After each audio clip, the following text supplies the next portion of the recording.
Hi guys, James again, back with another video, and this one I had been working on for a little while, and I just made a few adjustments earlier. I don't think I was holding off because I wasn't that interested in it. I just had the other ones in line, so I'm almost through my backlog of lists that I had been holding off on. So finally get this one out of the way. This is the top 10 serial killer films. And obviously I'm not going for the obvious ones like Seven and, well, not Silence of the Lambs, Hannibal or something like that. But more for the ones, obviously, the hidden gems that aren't as well known, or maybe somewhat known. Okay, so we will start with number 10. Number 10 is from 2019.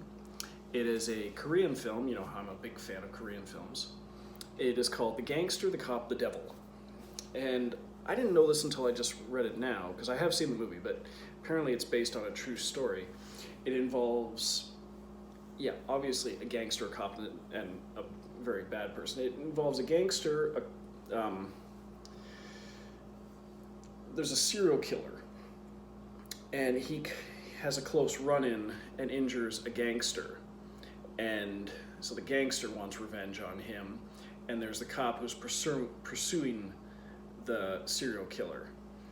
And one of the killer's MOs is like rear-ending people with their cars, and they get out to survey the damage or exchange information, and he kills them. Well, he does this with the gangster, and the gangster is not exactly a pushover. So there's a scuffle. He gets stabbed, but he gets away, and so does the killer. And the cop has been after this serial killer for a while, and he's also after the gangster.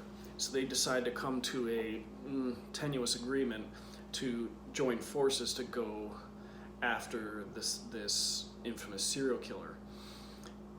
But they both encounter resistance. The gangster in the criminal underworld, the cop in his precinct. And it's interesting to watch the cop and the criminal, who hate each other with a passion, teaming up to go after someone they hate even more.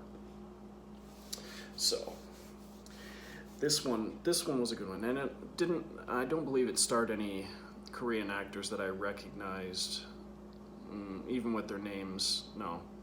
But it is a good one, as most Korean films are. So that was The Gangster, the Cop, the Devil.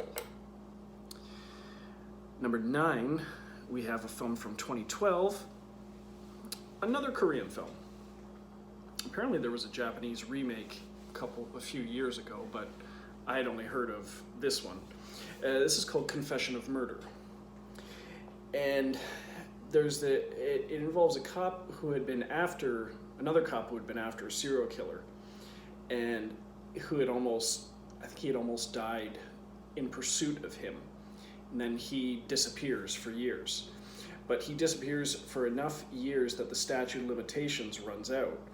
And then, boom, all of a sudden pops up is this guy claiming, who wrote a book, publishes a book claiming that he's the killer.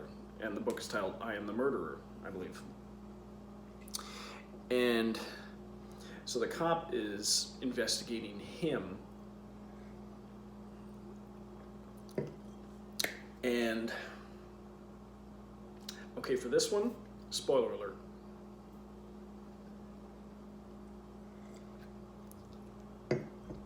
There's a lot of back and forth between the cop and the supposed killer who's on this book tour. He can't be touched by the police because the statute of limitations ran out. And he's sort of flaunting his actions, his guilt in everyone's faces and making money off of it. And the cop is trying to find a way to get him. And as it turns out, he's getting so much publicity saying, I'm the killer, that the real killer, who is still out there and who has never been caught, begins to get jealous he wants the recognition. And what happened was the guy who's claiming to be the killer, who is on his book tour, didn't actually write the book. The cop did. And the cop and this guy are in cahoots in an effort to lure the real killer out from the shadows. Now I'll stop there, but I wanted to spoil that little bit because it sort of entices you into checking out the movie. I didn't know that before I saw it, but I'm also leaving out what happens the rest of the movie. Once again, I don't believe I recognized anyone in the cast. Some of the names sound familiar, but I don't think I recognized the faces. So that was Confession of Murder. Number 8, we have from 2017 called Hangman. And this is one I picked up just on a whim. It stars Al Pacino. It was one of the direct-to-video ones that stars Al Pacino. And Al Pacino, Carl Urban, Joe Anderson, Sarah Shahi from Person of Interest. Brittany Snow is in there. And let me see. Those are all the principal people. And Al Pacino plays Detective Ray Archer, and he's chasing a suspect, has a run-in with them. They notices a little pendant hanging from the dash, and he ends up arresting the guy and going to jail. Excuse me. And then years later, these murders start to happen, and at each of the murder scenes there's a letter carved into the body, and a game of Hangman is written on the wall with the letter corresponding to that body. And it's sort of a going from body to body, from crime scene to crime scene, trying to figure out who the killer is and if they can stop him before he completes his game. And Carl Urban plays his partner, and yeah, that's as far as I want to go with this one, because it's interesting to see how the movie plays out and finding out who the killer is and why the killer's doing what they're doing and how they end up identifying him. I'll leave it at that. Hangman. Interesting that it took them that long to work that into a movie, and they may have before, but I think it did. I think they did it well with this one. All right, number 7, we have from 1999, called Resurrection. And I saw this one around the time it came out. It was another direct-to-video one back in my college days when I was frequenting Rogers Video. This is directed by Russell Mulcahy, who directed the original, several films, but he directed the original Highlander. So this one also stars Christopher Lambert. There's also Leland Orser, Robert Joy. David Cronenberg has a cameo because he does that on occasion. Rick Fox is in there. Yeah, those are the most recognizable ones. And Christopher Lambert plays Detective John Prudhomme, and he catches a case of several murders that are occurring, and as more and more bodies turn up, they're investigating each of the crime scenes, and each of the victims is missing a body part, a different body part, and they determine there's also I think there's Bible verses located at each crime scene, and each of the victims is a male age 33. So what they determine is that the killer is trying to recreate the body of Christ in time for Easter. Very twisted version of a serial killer. And I thought this one was just very, very interesting, very well done, and not talked about at all, I don't think, as far as I know. And yeah, so I thought it was really well done. I like Christopher Lambert as an actor, and I thought he was great in this as a cop tracking down a serial killer. Resurrection. Number 6, we have an interesting one. This is the one I had picked up on a whim. It's from 2006. It's called Rest Stop.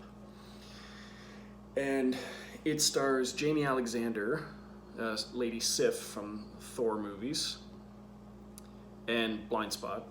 You've got Joey Lawrence in there as a cop.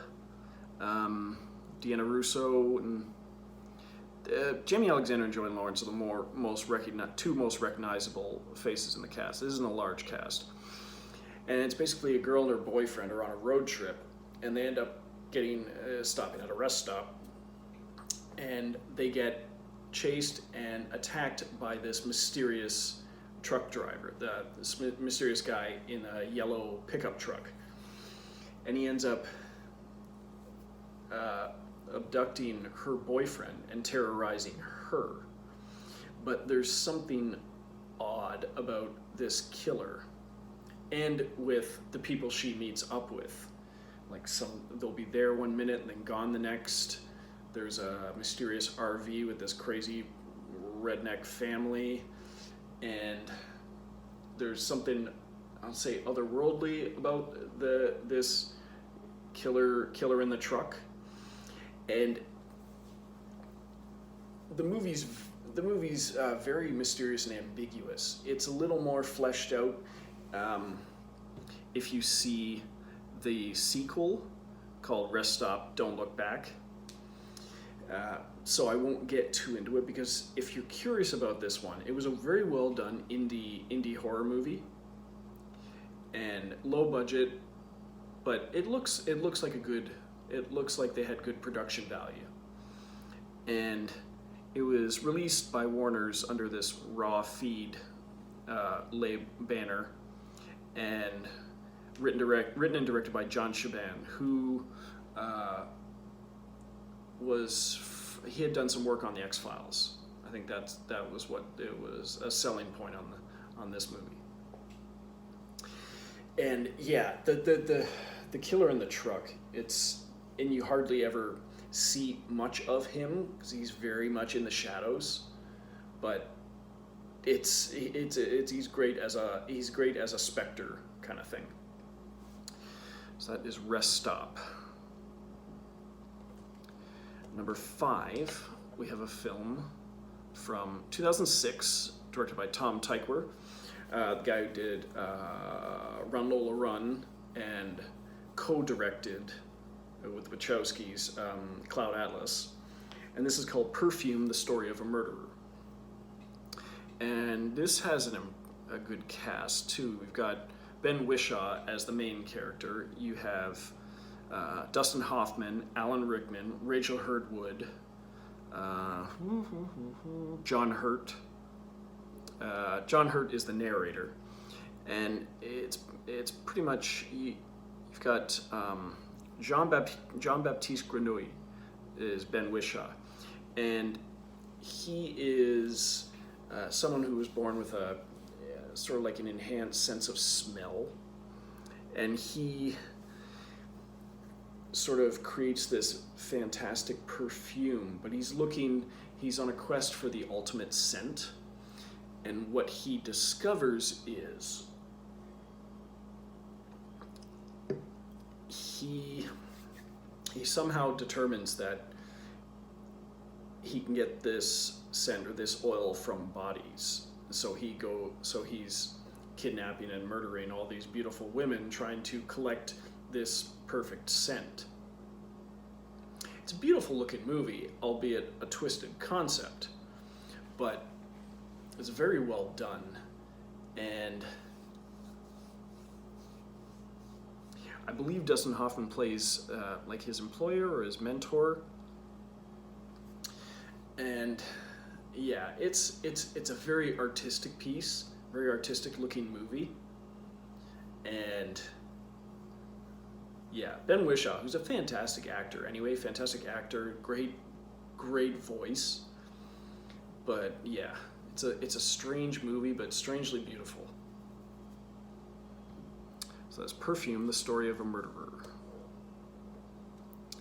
Number 4 It's a film from 1998 called The Interview, not the one with James Franco and Seth Rogen. Excuse me. This one stars Hugo Weaving, and it's a small cast because it's largely takes place in an interrogation room in a police station, because he is a suspected killer. So the cops assault him, harass him, and drag him into the police station. And through a series of interrogations, the cops are trying to determine if he is the killer they're looking for. And through a series of, as I said, interviews, interrogations, he starts to relax and get into a more conversational tone, and he starts to talk about like all of these people he's killed and how easy it is, and it just sort of like flows out of him. But because of the way he's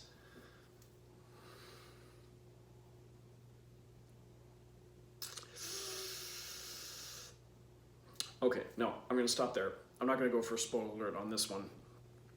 The movie is impressive just because of the way he goes from a nervous guy who's all offended and because he's been assaulted and he hates the police, to he's becoming very comfortable in the room and starts talking about, and what happens towards the end of the movie is the real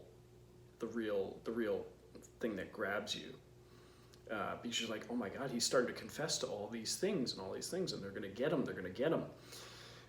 So it's worth checking out. The Interview. Hugo Weaving does a fantastic job. Number 3, we have a film from 2009 called The Collector. This is one of those ones that may be somewhat known, I think, because it was written and directed by Patrick Melton and Marcus Dunstan, the guys who wrote Feast, wrote several of the Saw movies. Well, this was their directorial debut. And it's sort of, you get this cat burglar, jewel thief, played by Josh Stewart. And there's also, you've got Michael Riley Burke in there, Andrea Roth,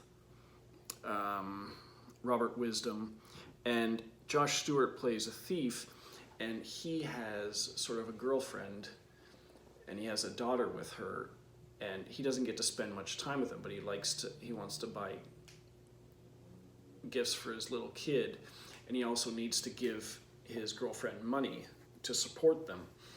And so he's looking to have one big last score, because he also has to work with a very, very dangerous boss, played by Robert Wisdom, in a fairly small role, but he does a great job. And he's been casing this one rich family's house. He's been working as an exterminator with a whole crew.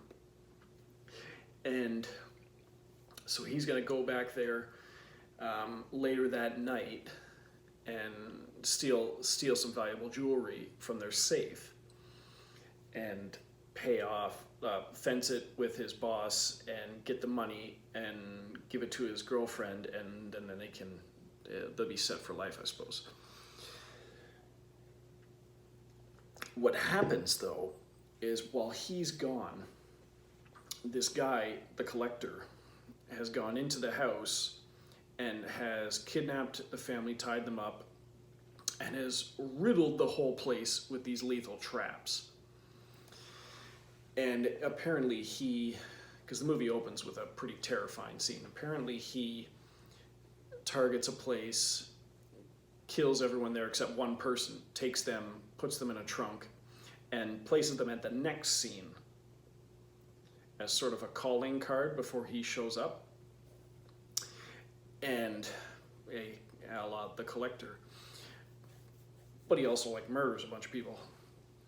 And so it turns out that this is the worst possible location for this guy to target for thievery, I suppose, because he comes back and he gets in there and he goes up, gets the safe, but while he's upstairs, the collector returns and starts to trigger all these traps. But the collector hasn't seen him yet. So he's trying to um, elude the collector, B, try and rescue the family that's in the house, and C, not be seen doing either A or B. And he's able to move around the house while the collector's moving up here, and they're evading each other, but some people are falling victim to the very, very lethal, impressive looking traps in this movie. This movie is batshit insane. It is awesome. And they made a sequel called The Collection, and there's supposed to be a third one coming out, Collector with the 3 in the title or whatever, but I don't know when that's coming out. I'm very anxious. But yeah, it's and the Collector himself is pretty creepy, because he has this like molded mask he has over his face, and they always reflect the light off his eyes. That has this like yellow glow to them. Very creepy. The Collector, awesome. Number 2, we have a film from 1998 called Clay Pigeons, a personal favorite of mine. And this one stars Joaquin Phoenix, Vince Vaughn, Janeane Garofalo, Georgina Cates, Scott Wilson, and it's pretty much Joaquin Phoenix plays Clay, and he is sort of, the movie opens with his best friend confronting him about him sleeping with his friend's wife, Georgina Cates, and ends up killing himself to make it look like Clay did it. And he ends up getting rid of the body and has to keep things quiet. And around that time, he meets up with Lester Long, Vince Vaughn. And they become like fast friends, and Vince Vaughn is this hugely likable guy. Well, it turns out Lester Long is also a serial killer. And he confides certain things to Clay that Clay can't talk about, because one of his friends is also the local sheriff, played by Scott Wilson. Well, at the same time, Janeane Garofalo is an FBI agent who rolls into town investigating certain occurrences. And yeah, hijinks ensue. And you get like Vince Vaughn, who's a very likable character, albeit twisted because he is in fact a serial killer. They even talked about, because they have Clay in jail, and they're talking to him, and he starts to tell him about Lester Long, who no one else has met, by the way. And he's just like what? You almost talk about him like he's your friend. What?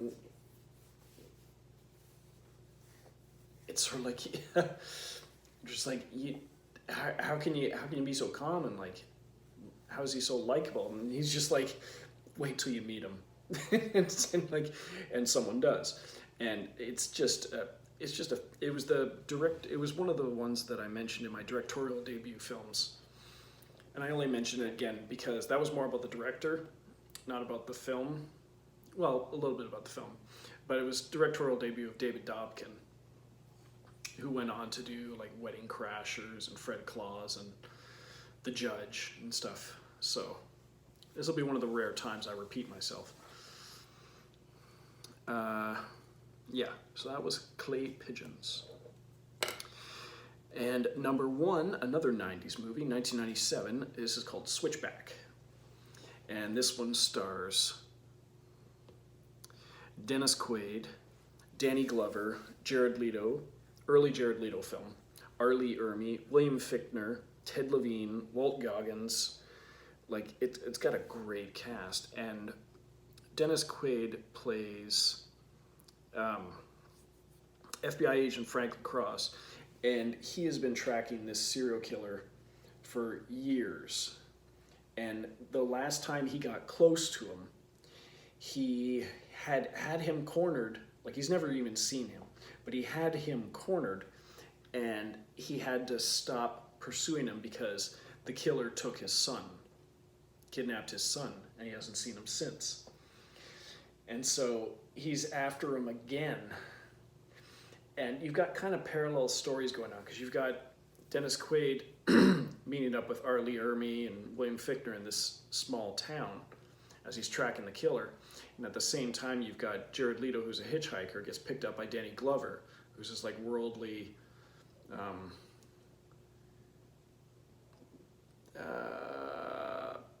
jack of all trades, everyman, who's driving across country, who knows everybody, and they become friends and they're traveling together. And so you're wondering if these two stories are going to converge as they hunt for a killer, and these two guys, and where are they going? What's their purpose in the story? And it's a beautiful, beautiful looking movie, very well told. And it was one of the ones where, as good as the trailer was, the movie certainly lived up to it and exceeded how good it looked in the trailer, which is rare these days. So, that was Switchback. And that is all. That was all for this list. I appreciate you checking this one out. Like and subscribe, and I'll see you on the next one. Toodles.